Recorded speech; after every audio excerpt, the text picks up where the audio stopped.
Ladies and gentlemen, I am excited. I am very excited to be here at a time when our country needs us. Whether you're old or young, maybe you think you're too old or maybe you think you're too young. There's nobody too old or too young to be a patriot. We all need to think about, as we leave this luncheon today, what you can do. And don't just think of it from the standpoint of, well, what can I invest my money in, or where can I invest my time? What can I do every day? What can I do as a parent? What can I do as a member of my church? What can I do as a member of my community and my schools? We have to be much more intentional. They are. The other side is very intentional about everything they do and how it meets the greater goal for them. You can't transform America as they have done, doing it part-time. They have committed themselves to undermine our values. We need to commit ourselves to restore those values. And we have an advantage. You know what our advantage is? It's the truth. We stand for truth. We stand for right. But if we stand and are silent, or if we divert our attention away, or if we're afraid or coward into not standing up, then we will lose. One of the things I was most encouraged about as I traveled this country is I saw the passion in a lot of faces.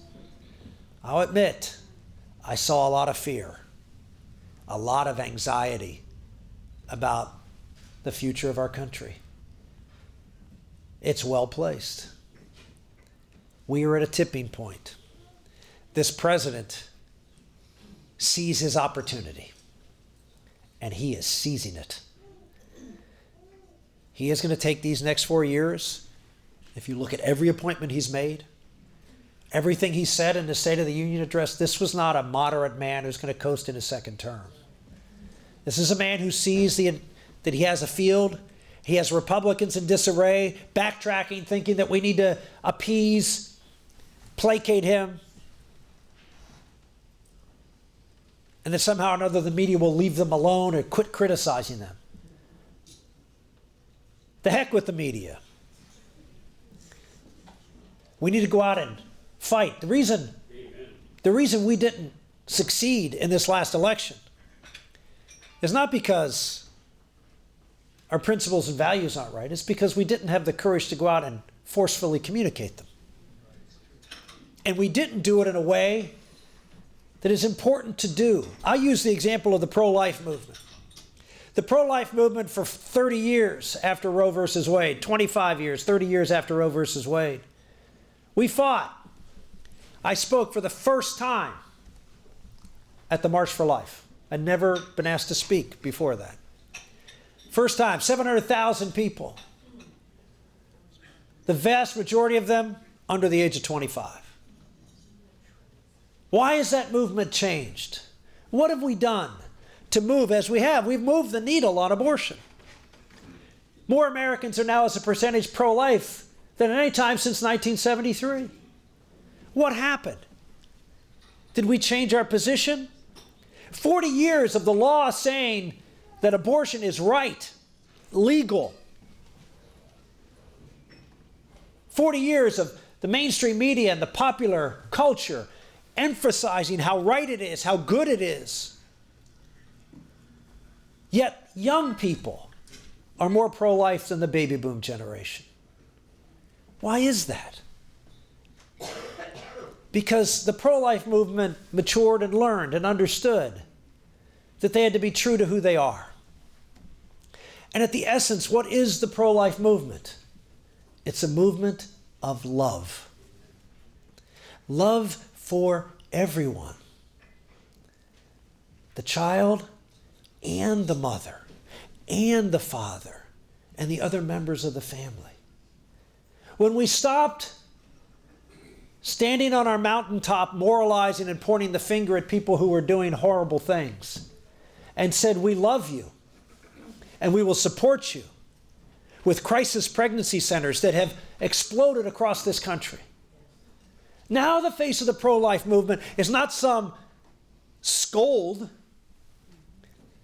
but the face of someone who loves people in trouble and is there for them no matter what decision they make, to help them after that baby is born, or help them through counseling if the baby is aborted.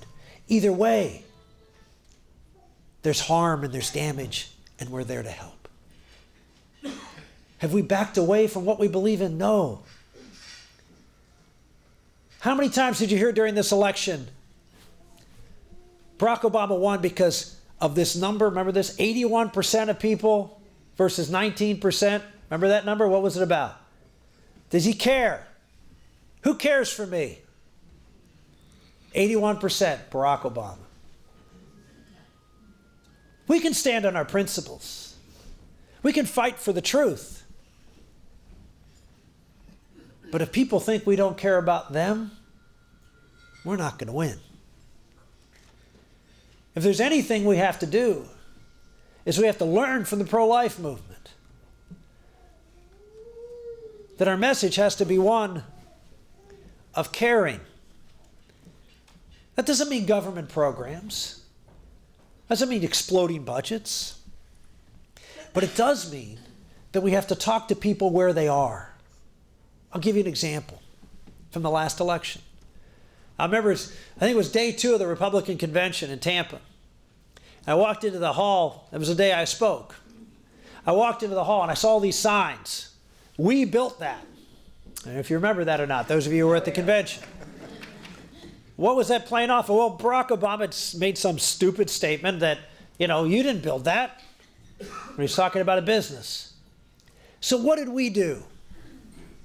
What was our response to that? We had a whole night at the convention dedicated that we built that. And who did we put up there on stage? One after another after another. A businessman, a businessman, a businesswoman, a businessman, a businesswoman. Saying, yeah, I built that, and angry about it. Did we put up one janitor who sweeps the factory floor from one of those companies for him to say, I built it too? No. No, we just talk to ourselves. A lot of Americans don't want to own a business. And don't want to rise to the top in society. Because that's not how they see success. They may just want to be a part of something. They may want to go home at night after the 5 o'clock comes and coach their kids' Little League game. Or go to a church. Or simply sit in front of the television and just relax. There's nothing wrong with that, folks. We need to talk to them too. We need to say we care about them too.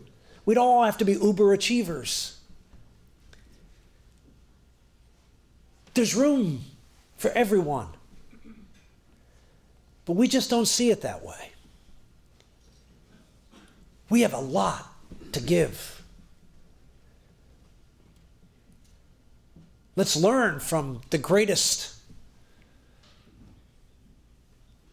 leader of a movement in the history of the world, Jesus Christ. You do so first and foremost with love, and secondly, by telling a story. We've got a great story to tell. It's rooted in what we all know is true and believe in. This is our challenge. This is our opportunity here in America. I feel blessed to be here at a time when my country needs me. And don't look to me. Get up tomorrow morning and look in that mirror and say, what am I going to do? What am I going to do to make this happen? What cause am I going to engage in? Don't get involved in everything. Find something that is your passion. And you know what? It may just be raising the best darn kids in the world to multiply your effectiveness. It may be one thing, but think about what you are called to do, because let me assure you, you were called to be here today. I don't believe in accidents. You were called to be here today to hear this message. God is calling you because he loves this country. He loves what it stands for. He loves what it can be.